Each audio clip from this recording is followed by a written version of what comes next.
Now we are starting photoelectric effect from chapter 2 of class 11th, structure of atom.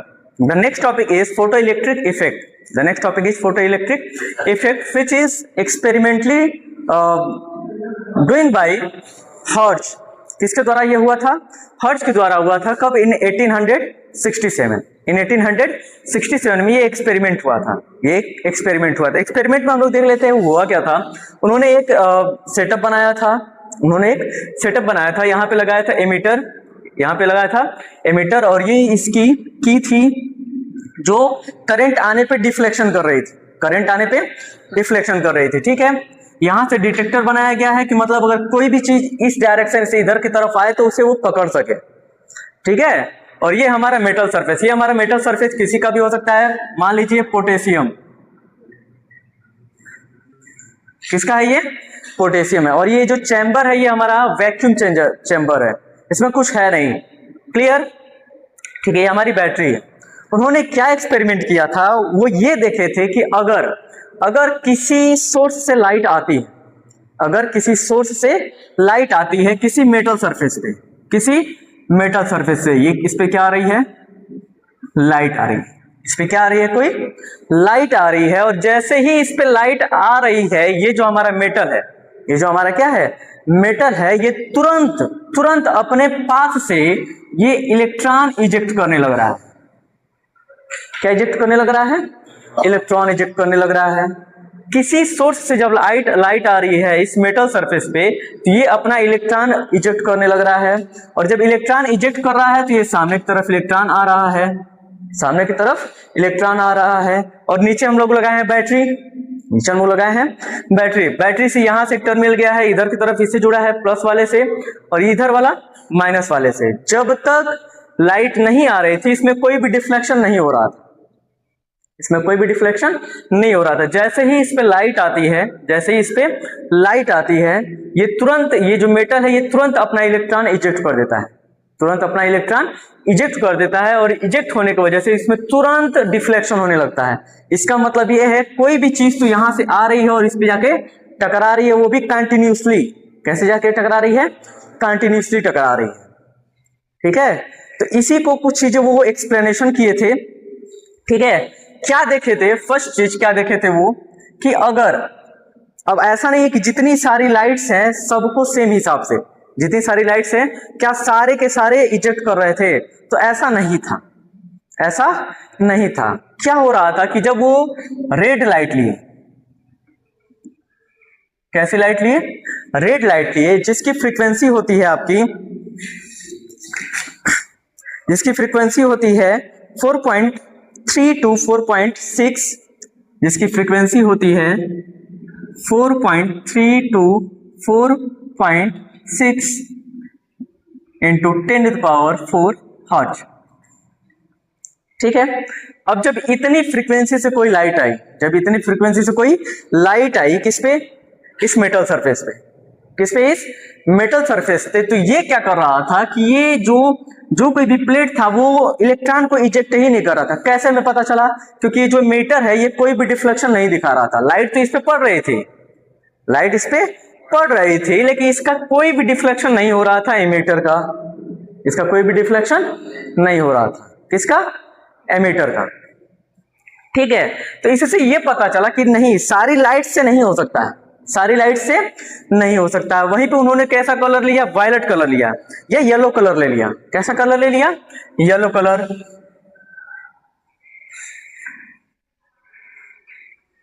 Yellow light ले लिए, जिसकी frequency थी 5.1 to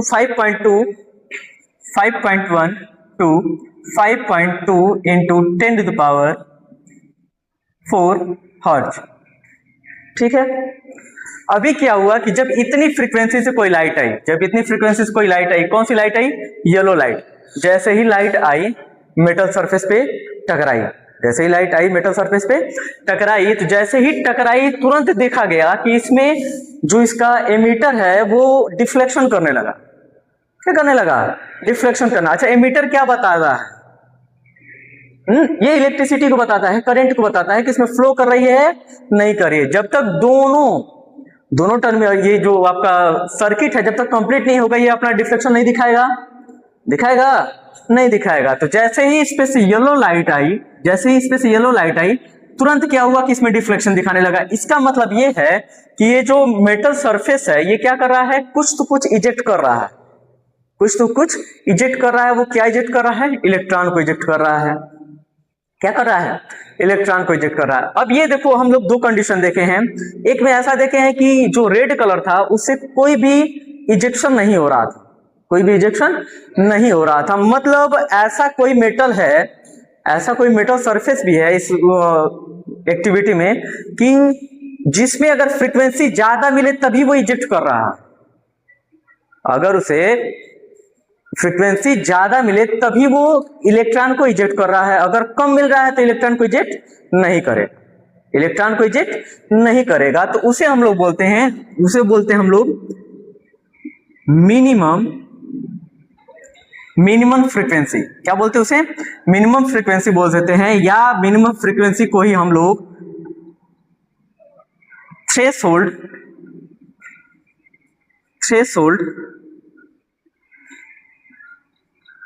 frequency बोल देते हैं। क्या बोल देते हैं इसे हम लोग, थ्रेशोल्ड फ्रीक्वेंसी बोल देते हैं। ठीक है, क्या बोलते हैं भाई, हाँ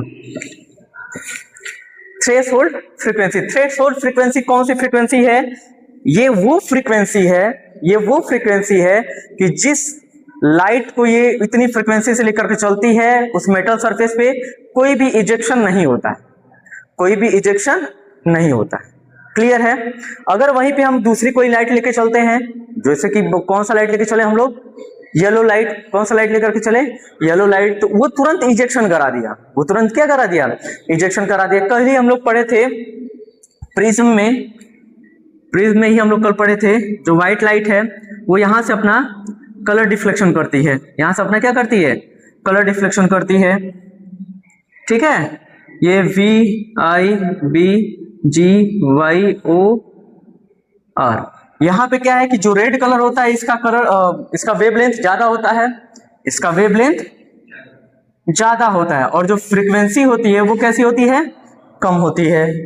और यहीं पे अगर हम लोग येलो कलर देख लें तो इसका वेवलेंथ थोड़ा कम होगा, लेकिन इससे फ्रीक्वेंसी इसकी ज्यादा हो, इससे फ्रीक्वेंसी इसकी ज्यादा होगी। तो मतलब ज्यादा फ्रीक्वेंसी वाले लाइट से, जब ज्यादा फ्रीक्वेंसी वाले लाइट से जब इस पे टकराया जा रहा था तो ये क्या कर रहा था, लाइट इजेक्ट कर रहा था, इलेक्ट्रॉन को इजेक्ट कर रहा था। तो जो मिनिमम है, जो minimum frequency, from minimum frequency where electron can't be ejected, electron can't be ejected, that frequency is known as threshold frequency। उस frequency को हम लोग क्या बोलते हैं, threshold frequency बोलते हैं।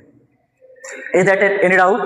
जो मिनिमम फ्रीक्वेंसी है जिससे मेटल सरफेस से इलेक्ट्रॉन इजेक्ट नहीं हो पाता है, उस फ्रीक्वेंसी को हम लोग कौन सी फ्रीक्वेंसी बोलते हैं, थ्रेशोल्ड फ्रीक्वेंसी। किसे क्या बोलते हैं हम लोग, थ्रेशोल्ड फ्रीक्वेंसी, जिसे हम लोग डिनोट करते हैं V0 से।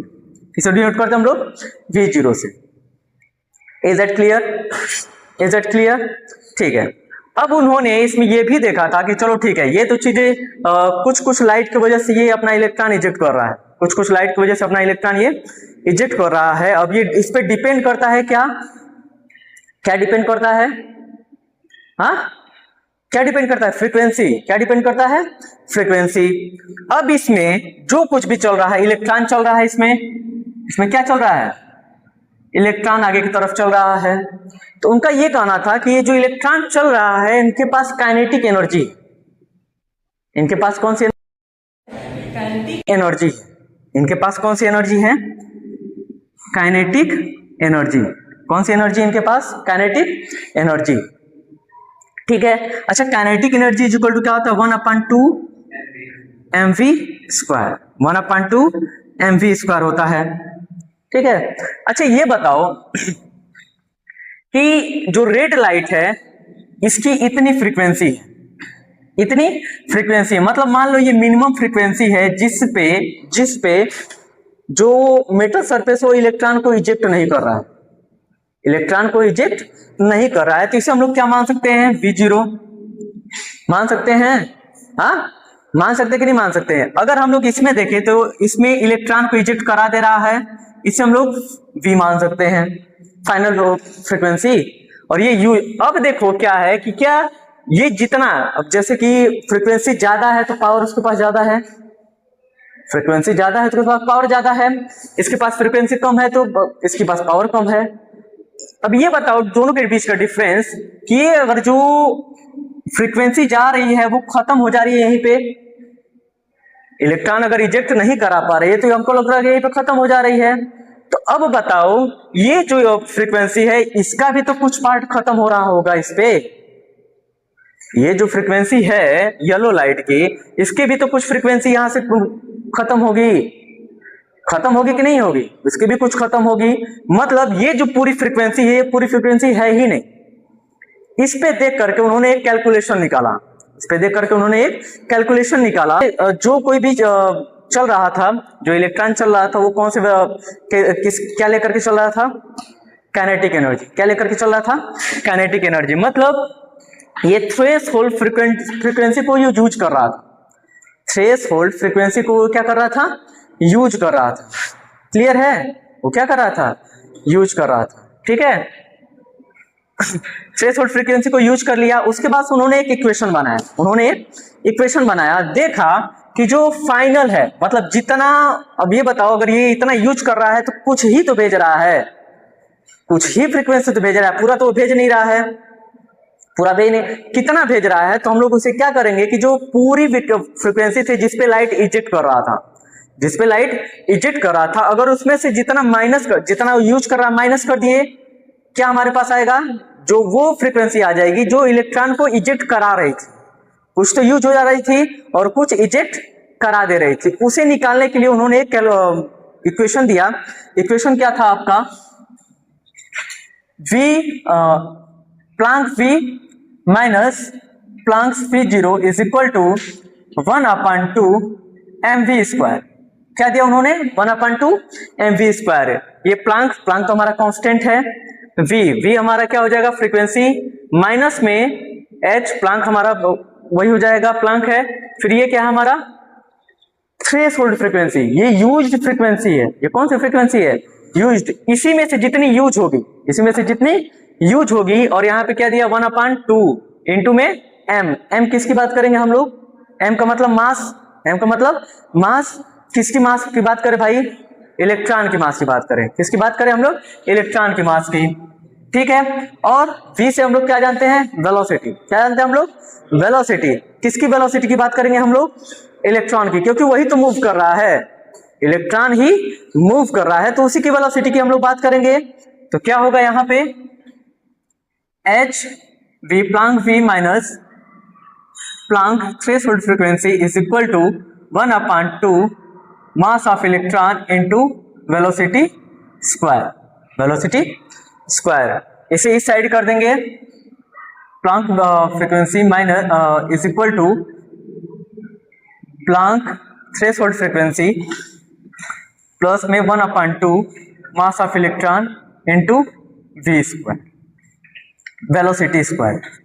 ये था इनका इक्वेशन, ये था इनका इक्वेशन। ये इससे ये निकला है, इससे ये निकला है कि कितने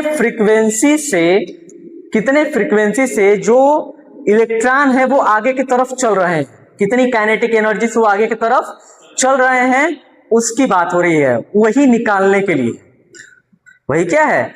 निकालने के लिए उन्होंने एक इक्वेशन दिया। क्लियर है यहां तक? ठीक है, अब हम लोग सॉल्व करेंगे इसके कुछ न्यूमेरिकल्स।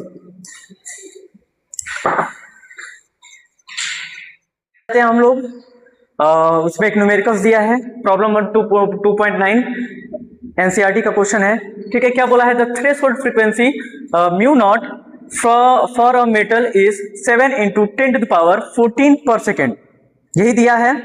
अच्छा, थ्रेशोल्ड फ्रीक्वेंसी का मतलब क्या है? होल्ड मतलब पकड़ना, होल्ड मतलब पकड़ना। अभी हम लोग देखे थे एक्सपेरिमेंट में, वो क्या कर रहा था? थ्रेशोल्ड मतलब जो फ्रीक्वेंसी उसने पकड़ के रखी है, जाने नहीं दे रही है, जाने नहीं दे रही है, उसी की बात कर रहा है। जो फ्रीक्वेंसी जाने नहीं दे रहा है वो उसी की बात कर रहा है। थ्रेशोल्ड फ्रीक्वेंसी में अगर किसको डाउट है तो ऐसा समझ लीजिए कि वो फ्रीक्वेंसी जो पकड़ी गई हो, वो फ्रीक्वेंसी जो पकड़ी गई हो। ठीक है, यहां से हम लोग राइट कर लेते हैं given that threshold frequency mu naught is equal to कितना दिया है 7 into 10⁻14 per second. Calculate the kinetic energy of electron, electron की काइनेटिक एनर्जी में पता कर रही है, ठीक है। Emitted when radiation of frequency mu is equal to 1 into 10⁻15 पर सेकेंड। ये दिया है आपका, ये आपका दे दिया है जो फाइनल जितना उस पर फ्रीक्वेंसी लगी थी, और यू जो कि कितना गई, ठीक है, उसको नहीं पता हमें, ठीक है। तो क्या करना है हमें, म्यू इज इक्वल टू 1.0 इंटू 10⁻15 पर सेकेंड, ठीक है। क्या पूछा है हमें, calculate the kinetic energy, calculate the kinetic energy. हमें क्या पता करना है, kinetic energy, kinetic energy. Clear है। Kinetic energy is equal to क्या होता है, kinetic energy is equal to क्या होता है, half mv square, half mv square. आ जाते हैं हम लोग इसको फोटो इलेक्ट्रिक इफेक्ट में, किसमें आ जाते हैं, फोटो इलेक्ट्रिक इफेक्ट में। फोटो इलेक्ट्रिक इफेक्ट में अभी जस्ट हम लोग फार्मूला एक बनाए थे, क्या था, प्लांक कांस्टेंट था, mu minus Planck constant V threshold frequency is equal to 1/2 mass of electron into velocity का स्क्वायर। यही फार्मूला हम लोग अभी बनाए थे, यही फार्मूला चला था। हमें क्या बोल रहा है, इसकी काइनेटिक एनर्जी निकालनी है, मतलब इसकी वैल्यू निकालनी है। हमें क्या करनी है, इसकी वैल्यू निकालनी है कि कितना होगा, कितना काइनेटिक एनर्जी से वो जो इलेक्ट्रॉन है वो इजेक्ट हो रहा है, ठीक है। तो फाइनल हमारा क्या, इसमें से हम लोग क्या कर देते हैं, थोड़ा सा और इसको शॉर्ट कर लेते हैं, इसमें से h हम लोग कॉमन ले लेते हैं, h कॉमन आ जाएगा, mu minus mu naught is equal to 1/2 mv square, ठीक है। हाँ क्या हुआ, ठीक है। प्लांक्स की वैल्यू कितनी होती है, प्लांक्स की वैल्यू कितनी होती है, 6.62 इंटू 10⁻⁻34 इन ब्रैकेट, ये कितना दिया है, फाइनल हमारा कितना दिया है, 1.0 इंटू 10⁻15 माइनस कितना होगा, 7 into 10⁻14 is equal to 1/2 mv square, ठीक है। इसे हम लोग इस साइड कर लेते हैं, 1/2 mv square is equal to 6.62 into 10⁻34 solve करना है। क्या करना है, इसे सॉल्व कर रहा है हम लोग। इसमें देखेंगे ये जो पावर है ना, इसका पावर थोड़ा सा डिफरेंस है, इसके पावर में थोड़ा सा डिफरेंस है। अगर इसका पावर हम लोग मैच कर दें, पावर अगर मैच कर दें तो ये आसानी से हो सकता है, ठीक है। तो हम सिर्फ क्या करना है, जो 15 इसमें पावर दिया है, इसमें से एक 10 को इसके साथ मल्टीप्लाई कर देना, एक 10 को इसके साथ मल्टीप्लाई कर देना। कितना हो जाएगा, 10 इंटू 10⁻14 माइनस 7 इंटू 10⁻14। क्लियर। इसमें से 10⁻14 हम लोग कॉमन ले लेंगे, इसमें से 10⁻14 इसमें से हम लोग कॉमन ले लेंगे। कितना हो जाएगा, 6.62 इंटू 10⁻34 इंटू में इसमें से कॉमन आ जाएगा 10⁻14 इन ब्रैकेट, ये कितना हो जाएगा, 10 माइनस 7। क्लियर, समझ में आया है। Is equal to 6.62 into 10⁻34 into में ये कितना हो जाएगा, इसमें से माइनस होगा तो 3 इंटू 10⁻14, 3 इंटू 10⁻14। क्लियर। इसको इधर लेके चले आते हैं, 6.62 इंटू 10⁻34 इंटू में 3 इंटू 10⁻14 इज इक्वल टू, इसको इसके साथ कर देंगे, इसको इसके साथ 6.62 इंटू 3 इंटू में 10⁻34 प्लस में 14। ये चीज समझ में आ रही है, ये चीज समझ में आ रहा है, बेस सेम है तो पावर प्लस हो जाते हैं, ठीक है। Is equal to 6.62 into 3 into में ये कितना हो जाएगा, 10⁻20 10⁻⁻20। ठीक है, इसे सॉल्व कर देंगे, लगभग कितना आएगा? हाँ